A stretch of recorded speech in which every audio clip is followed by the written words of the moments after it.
Okay, why don't we get started? Again, good morning or evening, everyone. I'm Johannes Urpelainen. I'm a professor and the founding director of the Initiative for Sustainable Energy Policy here at the Johns Hopkins School of Advanced International Studies. And I'll be moderating today's session. My great pleasure is to welcome Shruti Sharma from the International Institute for Sustainable Development. She's an associate and energy specialist at IISD's India Energy Program. And she has, together with Michael Acklin and Tom Morenhout and many other collaborators, has done some really interesting new work on electricity subsidies in India and how to target them in a more equitable and efficient fashion. What we're going to do today is we'll first hear Shruti's presentation, and then after the presentation we will have some time for questions and discussion. So what I would like to do is now I would like to request Shruti to take the floor and give us her presentation.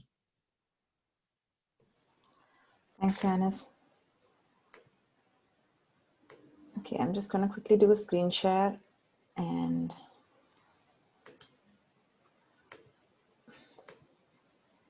can I confirm that you can see my screen? Yes. Okay, great. All right, thank you so much. And hello, everyone, and thank you for making the time to join us today. I'll begin by setting the context of electricity subsidies in India and linking it with our own motivations to do this research. So I'll jump in straight into it. So in India's federal structure, electricity pricing and subsidy is decided subnationally. So what that means is that the operating guiding principles are created by the national government under an Electricity Act, and then state governments are free to decide pricing policies, meaning they decide tariffs and subsidies for their different consumer categories. Now, most states provide electricity subsidies for residential consumers and for farmers, with subsidy varying with geography or consumption blocks. And I'll come to that in a few slides later on what I mean by consumption blocks. So in fact, in 2018-19, official government figures estimated that India's subsidies for electricity consumption amounted to about 110,391 crores, which is roughly about $15 billion. In spite of this large subsidy bill, price support is vital for low-income households, especially now under the impact of COVID-19, when affordability for households has been significantly impacted. Now, at the same time, insolvent discoms, and I refer to discoms as the distribution utilities, the electricity distribution companies, they are struggling to cover the cost of supply of electricity. And households will ultimately pay for this too, through poor hours of service and disruptions, generally low quality service from the discoms. So how do we ensure energy access at the same time as improving discom financial performance? And here is where subsidy targeting can focus benefits on most who need it while reducing them for better off consumers and in turn reducing financial burden on discoms. So that's a little bit of the context. In this slide, I want to highlight some recent and ongoing reforms that are being proposed and introduced in the country.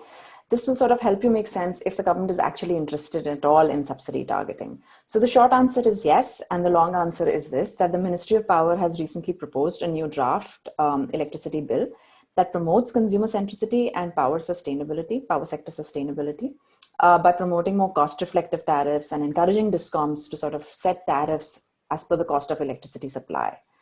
And the ministry is going to set some conditionalities for ensuring the implementation of this act. This is all still in the proposal stage. There is also a parallel conversation going on a DBT. DBT roughly is direct benefits transfer that loosely translates into a cash transfer scheme, albeit with some modifications. And the proposal is that this cash transfer scheme should be implemented under the drafted amendment of this Electricity Act that is going on. And current proposals includes transferring subsidy to the consumer accounts maintained by the discoms. So there is still a degree of separation between the consumer and the cash subsidy. Many states are already sort of taking the lead towards implementing, but with slight changes on what the ministry has proposed. So for example, Andhra Pradesh, the state of Andhra Pradesh is introducing a DBT for its farmers. At the same time, many other states continue to oppose the DBT because it sort of forces transparency in electricity sector accounting. And it also challenges implementation because of the project costs that it brings. Of course, the piloting of the DBT will sort of decide the final operations and how targeting can be implemented along with it. But there are many ongoing pilots in different states and focusing on different consumer categories. So there's a lot going on. There's also a relief package for the power sector to the tune of 90,000 crores to help the DISCOMs pay their dues to power generating companies. So in summary, there's lots of ongoing reforms and policy changes. It is a very dynamic sector right now. Coming to some of our key research questions, we wanted to understand who benefits in terms of how well are existing subsidies distributed across better off and poorer households. And we wanted to understand the best options for reforming this. So how would different targeting options affect subsidy distribution? And the reason for asking these questions is because in India, there is currently no good up-to-date data that includes a detailed information about household welfare across different parameters. It's available in multiple channels. Yes, the SECC is available, the ration cards are available, but each of them is heavily critiqued, of course. And there is also no robust information on electricity consumption of different consumer categories, and thereby the subsidy benefits that they avail. So that's roughly what motivated us. In terms of how we approached it, our approach to filling this knowledge gap was a large-scale household survey in Jharkhand. And we surveyed 960 households, which were equally split across rural and urban districts. So these findings are representative of the state population. The survey was conducted from September to October 2019. And in terms of understanding how to estimate electricity subsidy benefits, we asked households to report the number of appliances and the average number of hours of use of those appliances per day. And we used this appliance-based estimation in the absence of electricity bills.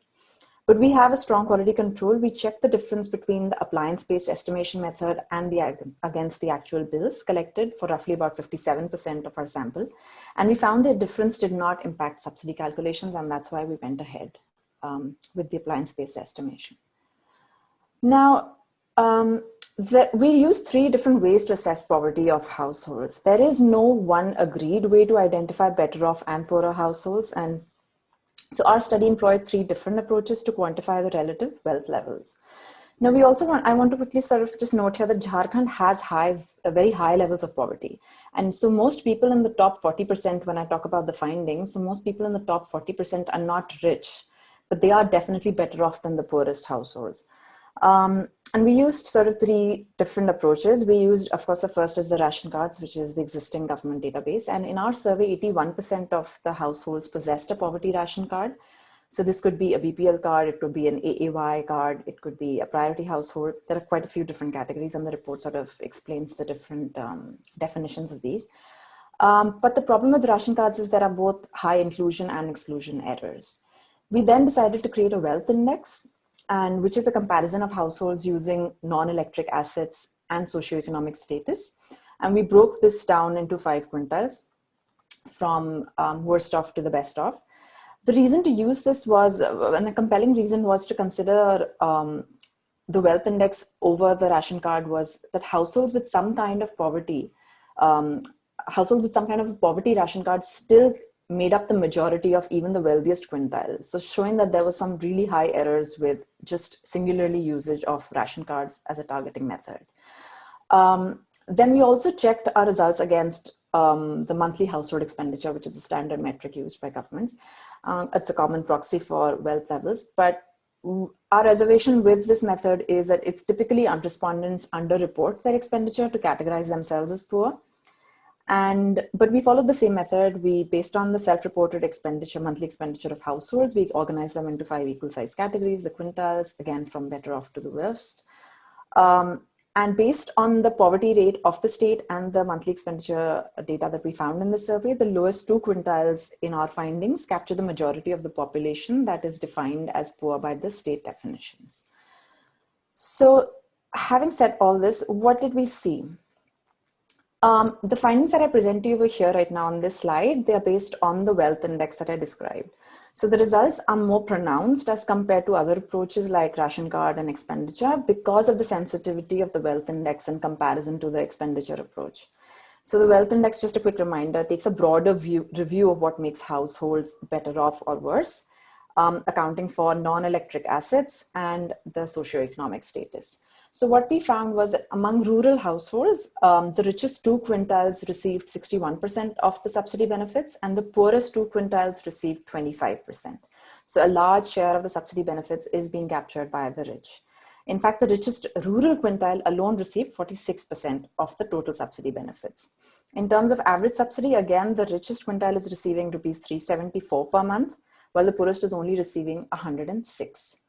When we go to the urban findings for urban households, this contrast is sort of slightly reduced. What we see is that the richest 2 quintiles receive 60% of the benefits, again, very similar to the rural findings, and the poorest 2 quintiles receive 25%. And the richest urban quintile alone receives, again, 35% of the total subsidy benefits, so significant. And in terms of average subsidy, the richest quintile is receiving 249 rupees and the poorest is only receiving 95. So when we compare this with the expenditure approach, we find the same pattern of results, that the richer quintiles have taller bars showing they're capturing the larger percentage of subsidy benefits. Again, just a caveat that expenditure tends to be underreported, but is a good proxy for wealth in the absence of other data. So you will still find the pattern of results, same pattern of results, but sort of the contrast is slightly diminished.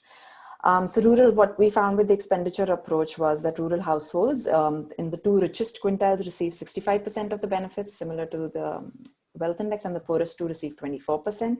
And similar results in urban households. The richest 2 are getting 67% of the benefits and the poorest 2 are receiving only 17%.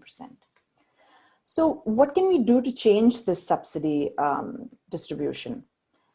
So before we jump into that, let's just look at how tariff is structured in Jharkhand.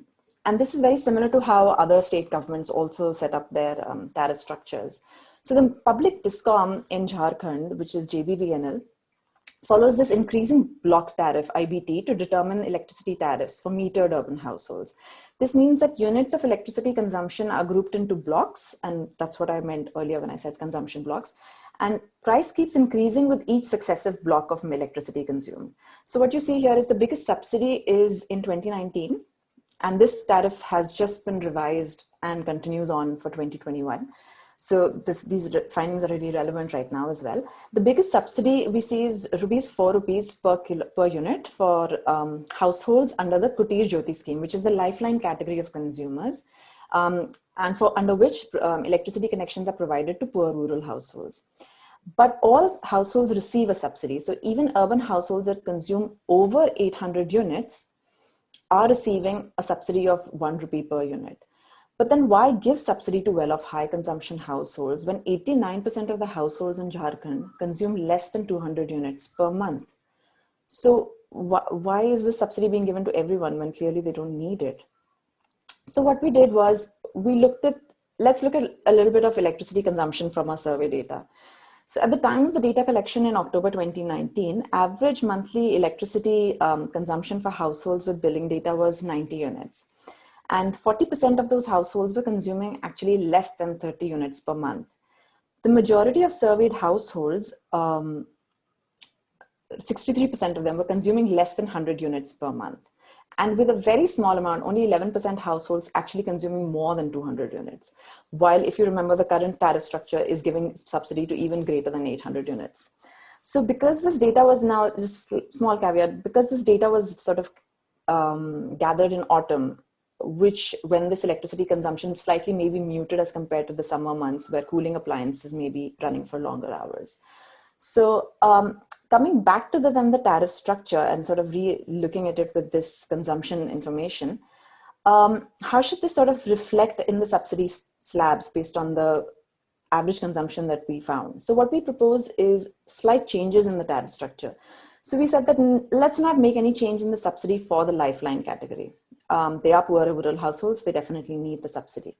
So we started introducing slabs for the rural metered households and similar slabs for urban metered households, where the highest subsidy is for the first slab, capped at 50 units per month.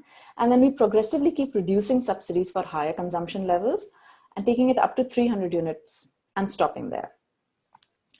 So I just want to sort of pause here and say that the devil is in the details for all the findings that we will see. And that is to say just that the tariff structure could be revised in a multitude of different ways with very different outcomes. And we have used our best judgment in order to suggest one such scenario. But the value of this data set and this exercise is that it can allow for a DISCOM and regulatory agency to explore sort of multiple scenarios iteratively. The only reason that we have not attempted to run these multiple scenarios is because it is resource intensive and it is also very challenging to then present the results. So we go with this one method right now. And then what happens if we use that proposed tariff structure to revise the subsidy? What kind of changes do we see? So we see some improvements. We see that the two poorest rural quintiles would receive 35% of the total subsidy, which is 12% more than what they would receive today. And then the two richest quintiles would see a slight decrease. They would receive 46% of the total subsidy, which is 17% less than what they receive today. Now, we notice that all this savings will give the state of Jharkhand a considerable sort of savings in subsidy spending, and subsidies would decline by 31% of the total subsidy bill in 2019. So that would lead to about 306 crores in savings. Now, the change in subsidy incidence is still regressive. So it must be acknowledged that it is still regressive. But at the same time, targeting programs can deliver more benefits to the poor. They can, but many targeted programs continue to remain regressive. And it is very challenging to find a program that delivers 100% benefits to the targeted population. So what happens if we start using ration cards? And the previous one was using the wealth index and the revised tariff structure. So what happens if we use the ration cards to target electricity subsidies? What we see is that the subsidy distribution only improves marginally.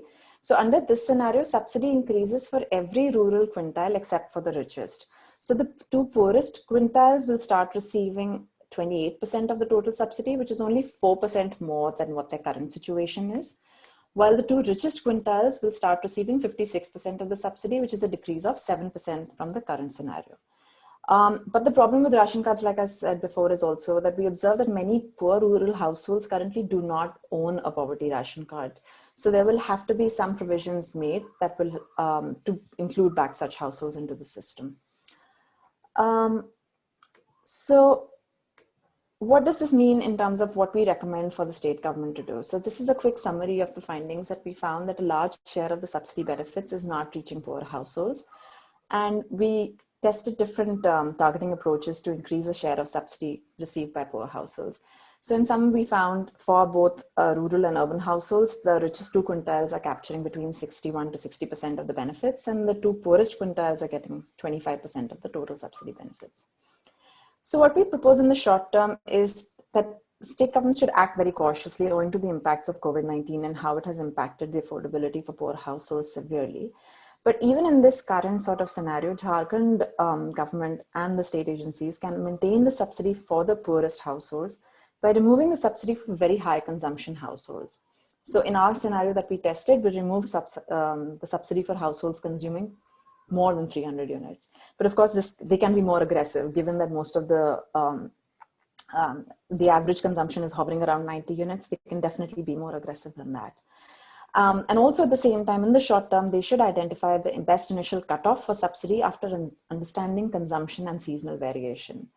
So in our case, we looked at the first slab of 0 to 50, but of course that can be sort of looked at based on consumption and on seasonal variation.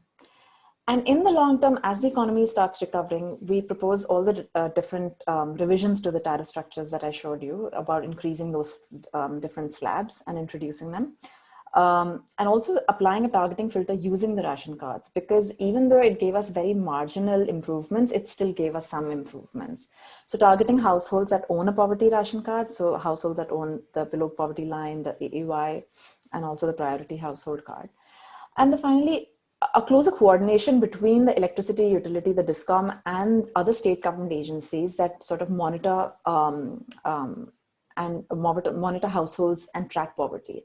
So there's better coordination between these agencies to identify poor households more accurately. what are the learnings for other state governments? So we think that the trends that we see in Jharkhand are very similar to in other states because of the similar tariff structures that they follow, the increasing block tariff, the IBT. So we recommend that other state governments map the knowledge gap. They need to analyze the electricity subsidies to assess if they reach the poorest, and if not, who is getting the largest benefits, to then start thinking about reform. They need to test different strategies to find what state-specific solutions will work best for them. In the case of Jharkhand, we were working with very high levels of poverty, but that might not be true for other states. So there may be scope for more aggressive reforms. And lastly, it's to track progress. DISCOMs need to work with other state government agencies that work on poverty reduction to maintain more accurate registries of poor households, and also understand how they consume electricity. So I think this is my last slide, so I can stop here and maybe take some questions. Thank you. Excellent. Thank you, Shruti, for sharing your results and thoughts with us. So for the audience, if you have any questions or comments, please feel free to use the Q&A box. I'm gonna have to use my prerogative as the chair to ask the first question though. So Shruti, this seems to be a fairly common issue. It's not just Jharkhand, it's many other states that have this, and in fact, many countries around the world. Do you have any sense of why this is so difficult to solve? Is it a political issue or administrative, or why are we not targeting our subsidies better in the electricity sector? That's a great question, and it's also a very interesting answer. I mean, it is definitely a huge political issue. Electricity subsidies, at least in India and also like in many other countries with similar challenges, they're seen as political sops. So it's about who can influence the voter base the most. So they're often an election issue mostly as well. We saw in Uttar Pradesh right before the elections, it was each political party talks about how they can reduce electricity tariffs the most. So it is about going a race to the bottom at least. And then the situation sort of for the DISCOM to keep up is really challenging. And another reason simultaneously is on the parallel track is that different agencies sort of then keep influencing each other. So they're not they're at arm's length from each other, but they're not disconnected completely. So that's another reason that there's a lot of influencing and an arm twisting by the state government and in turn the ruling political party on the DISCOM. So yeah, it's a huge political issue. Got it. Okay, thank you. That's very helpful. So we have two questions right now in the Q&A box. First, we have Mohua Mukherjee is asking clarification on the rupee per kilowatt hour subsidy on consumers above 300 kilowatt hours per month. Is it 1 rupee for each kilowatt hour, or is there a higher subsidy up to 300 kilowatt hours? So it's a subsidy slab. So if a household is consuming 300 units in total, we will still break it down in those different slabs. So from 0 to 50, they will get a higher subsidy. And then after 50 to sort of the next sort of slab, then it will be calculated differently.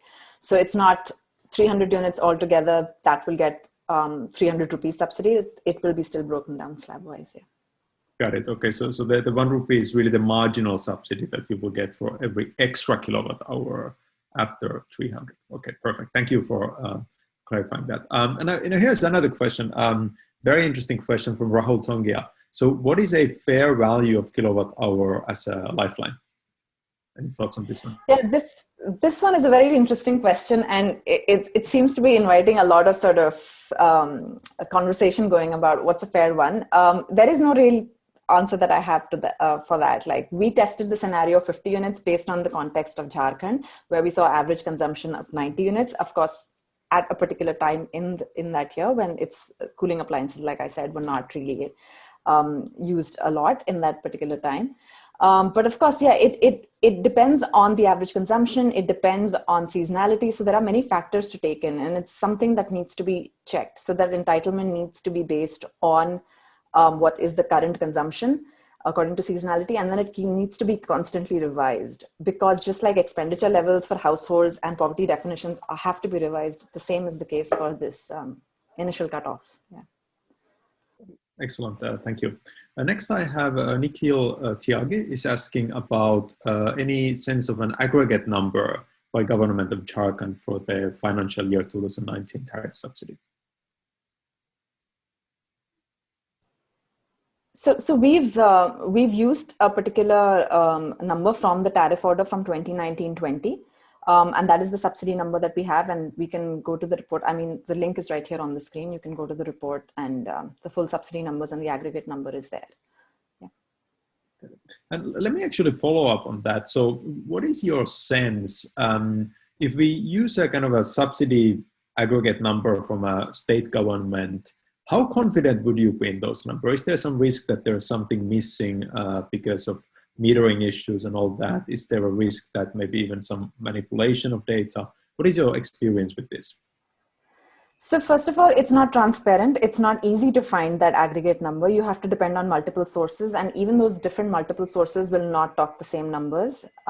The PFC report that we usually rely on, that doesn't talk the same numbers as the state government expenditure and then also the tariff orders. So it really is then up to you and using your judgment on what is the best number for you that will work, and your assessment of the reading of the situation.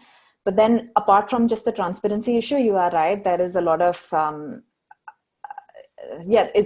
electricity sector accounting suffers from a lack of transparency. So again, you really have to dig really hard for the data. So it's not easy. But Jharkhand is slightly progressive than other states in the sense that Jharkhand is one of the few states that gives an exact number of the subsidy amount on the consumer bills, and very few states do that. So it's really positive. It's easier to work in an area like that.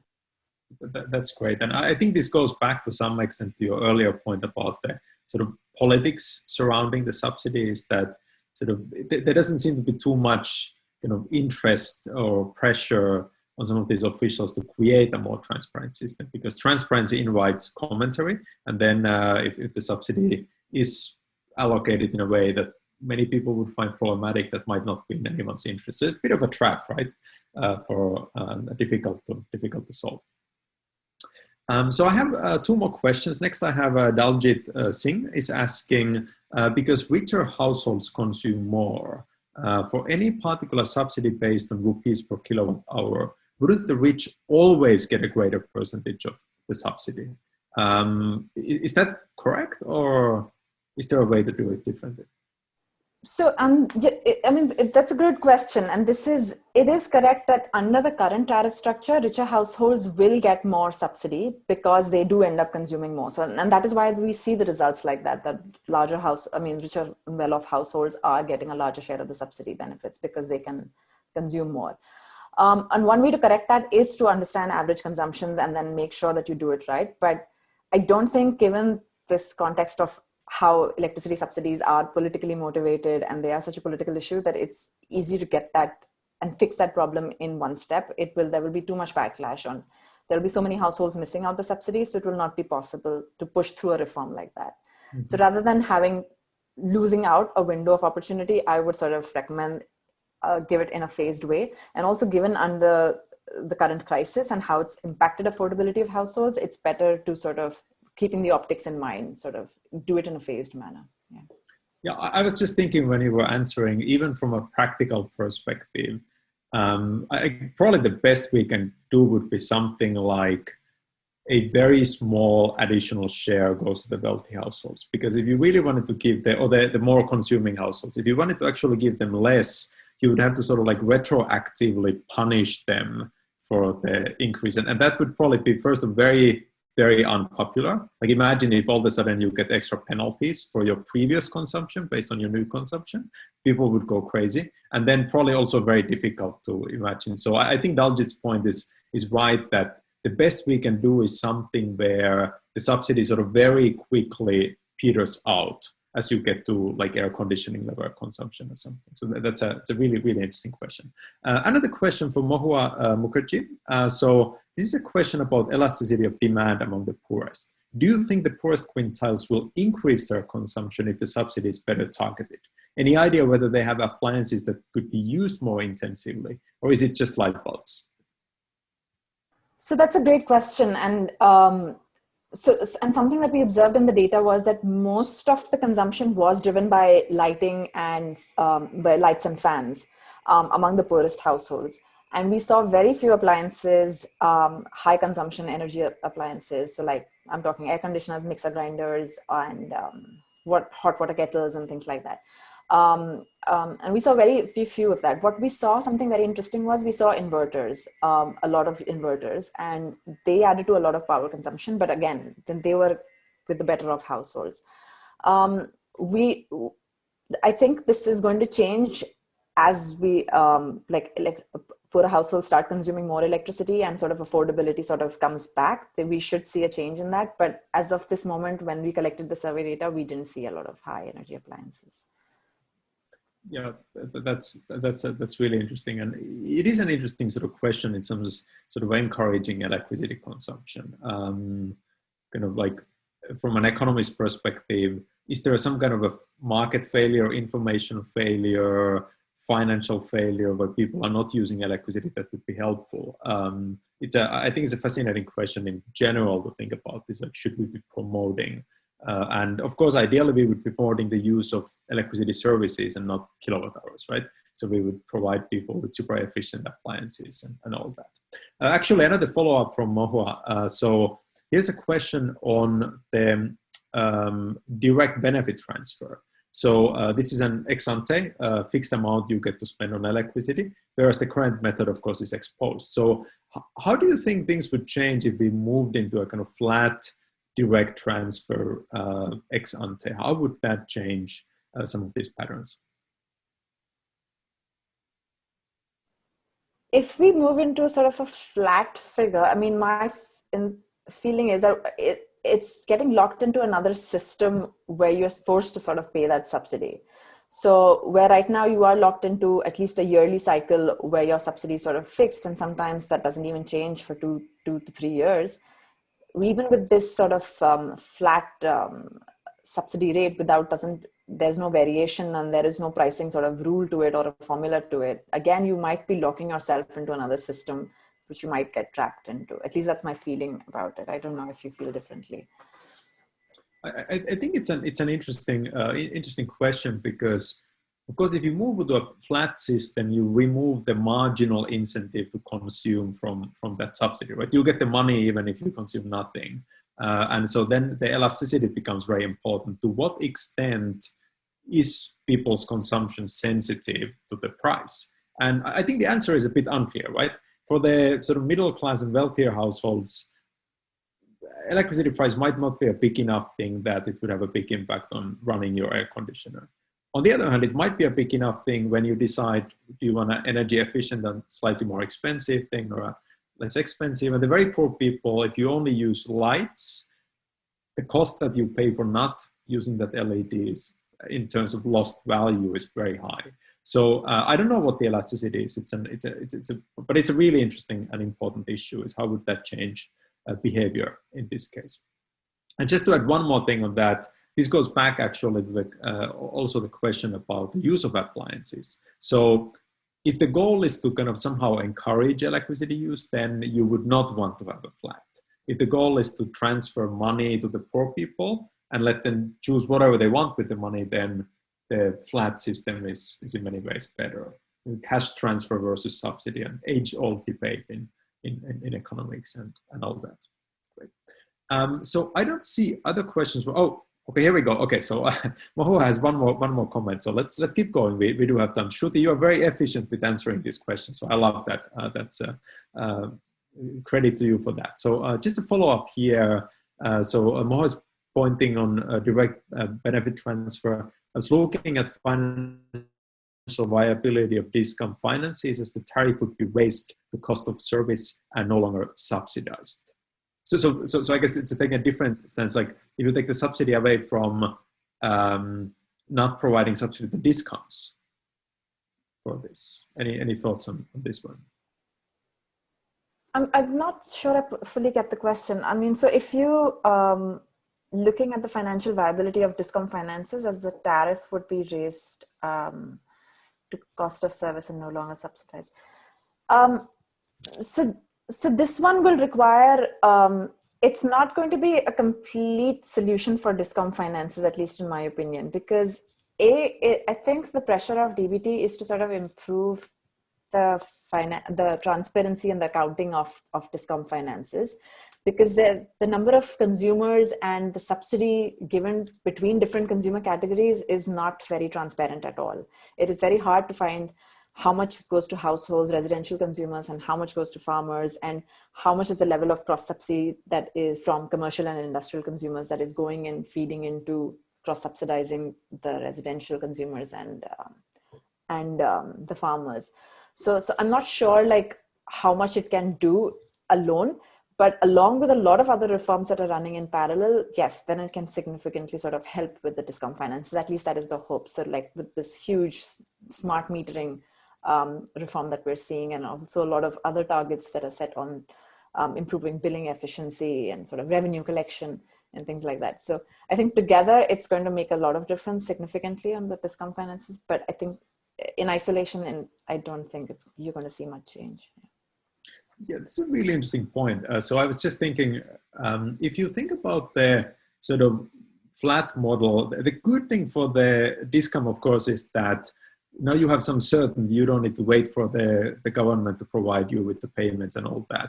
But at the same time, consumption will go down because electricity is more expensive to people now. And so you make less money. So you're sort of like trading uncertainty as opposed to possibly lesser consumption. So the ideal for the discount would be something like very heavily subsidized, but the subsidy is automatically and reliably paid by the government. This would be terrible for the taxpayers. You can see how this sort of triangle is actually kind of complicated. So that is fascinating.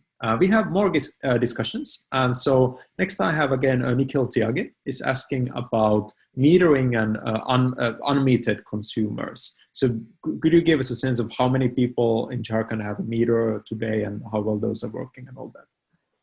So I think metering is significantly improving in the state. When we did the survey, I think I can check my report, but I remember 72% of the surveyed households were metered. So metering is high.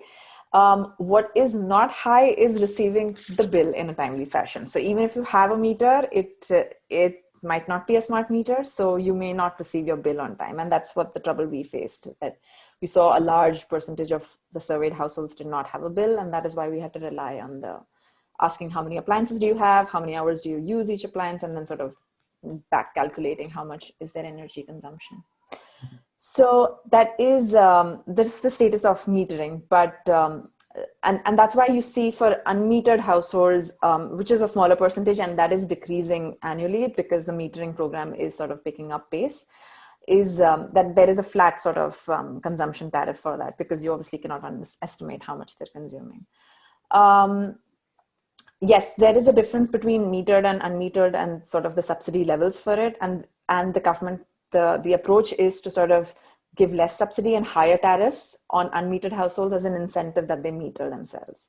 So that's sort of the answer on that one. Great. And Shruti, to follow up on that, do you think India is actually getting quite close to universal metering? Because we've seen some states like UP make incredible leaps in this area. Are you optimistic about us being able to, I shouldn't say us, but India being able to meter, like, let's say 90-95% of the households? Yeah, I think that's a definite possibility. Like, I mean, I know it seems really far-fetched, but we were looking 2 years ago, we were still talking about universal household electrification, and we're really, really close to that goal. So I don't think it's a far-fetched idea that everyone's going to be metered pretty soon. It is definitely possible in this current sort of dynamic policy space. So yeah, I think we should definitely look at metering as an eventuality, and so subsidy sort of becomes an even more crucial a point in that equation of how much you're paying for electricity consumption, and you must understand how much you're consuming at all. So it really, really helps in sort of understanding the larger puzzle. Yeah.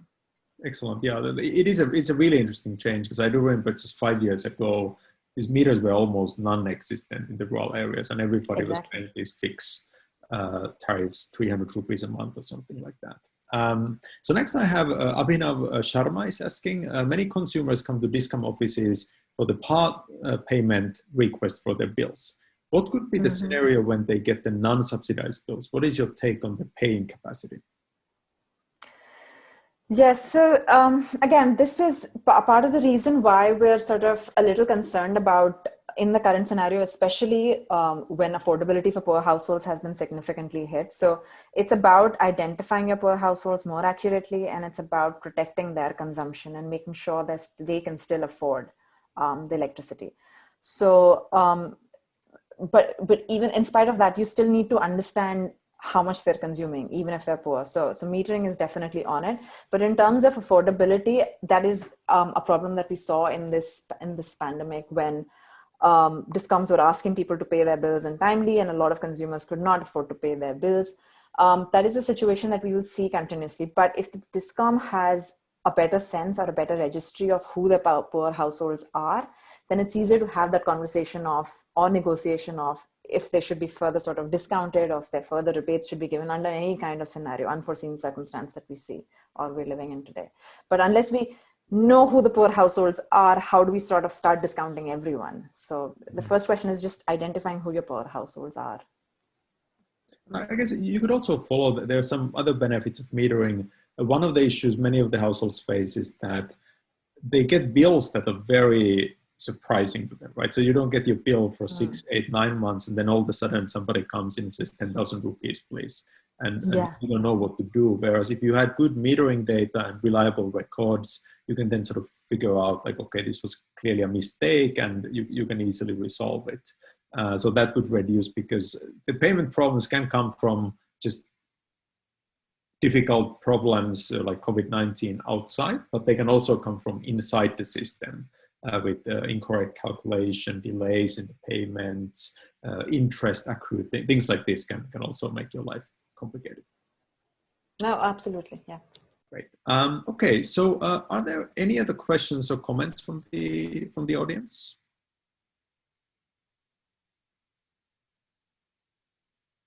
Okay, if not, then I'm happy to report that we've broken some kind of a record here. We got through everything in 45 minutes. This is something I personally am I don't like long meetings or calls in general. So the fact that we can do this in 45 minutes gives me some ideas that not everybody might appreciate. One day we'll have 15-minute ISEP webinars. Thanks so much, Shruti, for taking the time to tell us about this research.